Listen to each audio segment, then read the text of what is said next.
I'm Chef Nicole Gaffney with Santa Sweets, growers of the original grape tomato and also of the UglyRipe heirloom tomatoes.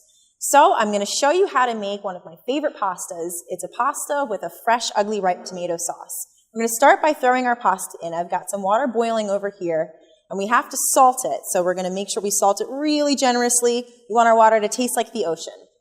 So then I'm going to dump in my pasta. You can really use any kind of pasta you want here, but I'm using bow ties or farfalle. And I like to use these because they grip to the sauce really nicely, but you can use any kind of shorter pasta that you want. I wouldn't use a long pasta like a fettuccine or linguine or capellini because the sauce really seems to slide off of it. So I'm going to let our pasta cook, and I'm going to start on the sauce. So we're going to use our UglyRipe tomatoes, of course, and we're going to give them a rinse, get any dirt off. And now we have to get a lot of the liquid out of these tomatoes because we don't want our sauce to be too watery. So what we're going to do is cut them in half, like that. And then we're just going to extract as much liquid out of them as we can by just giving them a good squeeze. You really don't have to worry about preserving the integrity of the texture of these tomatoes because they're going to get chopped up and they're going to get cooked into a sauce. So it's not going to make as much of a difference. You really want to make sure that you get out as much liquid as you can because otherwise the sauce will be a little bit too watery. These are really, really good quality tomatoes, which means they're nice and juicy. But when they cook, they're going to release a lot more liquid. And in this case, we don't want that because nobody likes a watery tomato sauce. So now we're just going to take these and dice them up. Now, it makes it a lot easier if you use a food processor. But you, of course, can just use a knife like I am, and you want to make sure that you cut out the stem end of the tomato. We don't really need that part in there.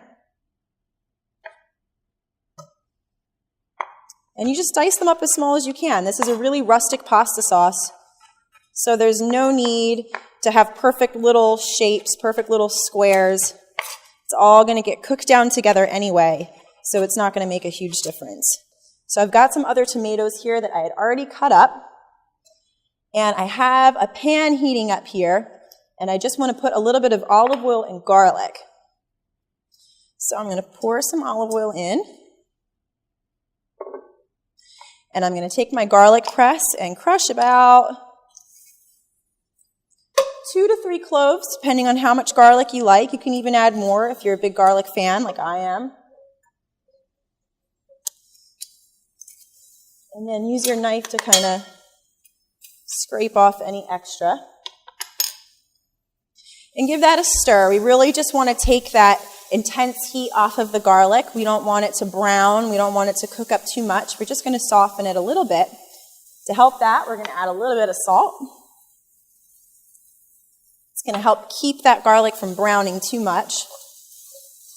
So let that go for about a minute. Let's check our pasta.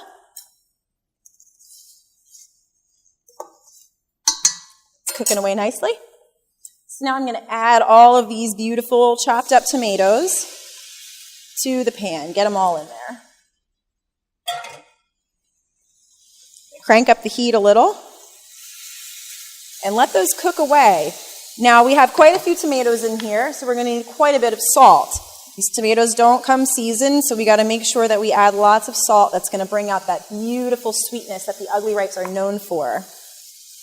So we're going to keep that stirring around, and you'll notice as this starts to cook, the tomatoes are going to release more of their moisture.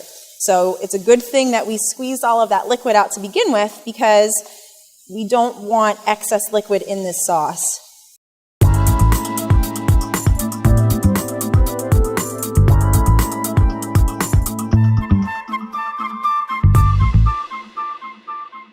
So I'm just going to check our pasta, see if it's almost finished.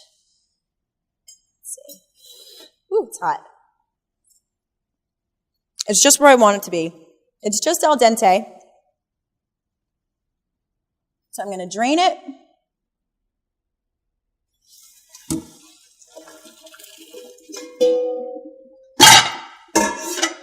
Then I'm going to bring it right over and let it finish cooking in our sauce, just like that.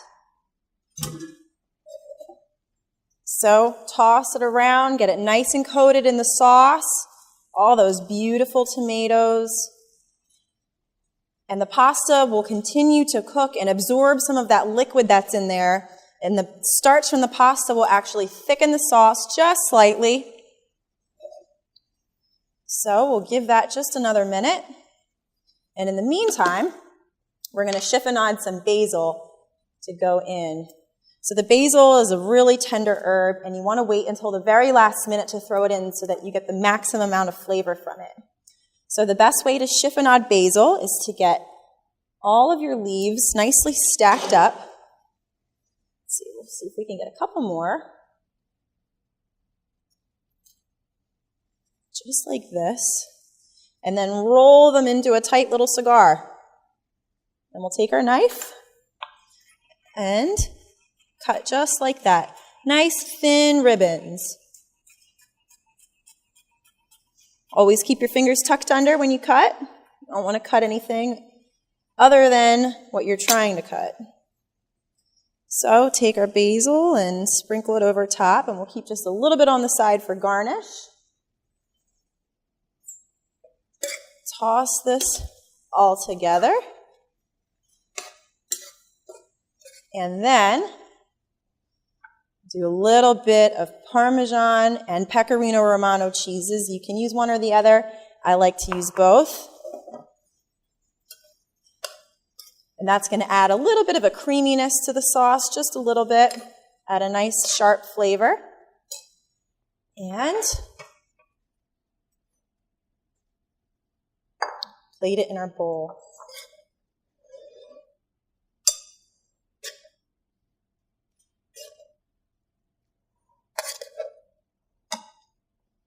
Beautiful. This is bringing me back to my childhood. Just like that. So we're going to finish it with a little more cheese on top, a little bit of basil, and let's see, do we have a pretty leaf? There we go. Just stick that guy right on the top. So there we go. I'm Chef Nicole Gaffney with Santa Sweets, and this is my homemade, fresh, UglyRipe tomato sauce. For more videos, you can check out santasweets.com.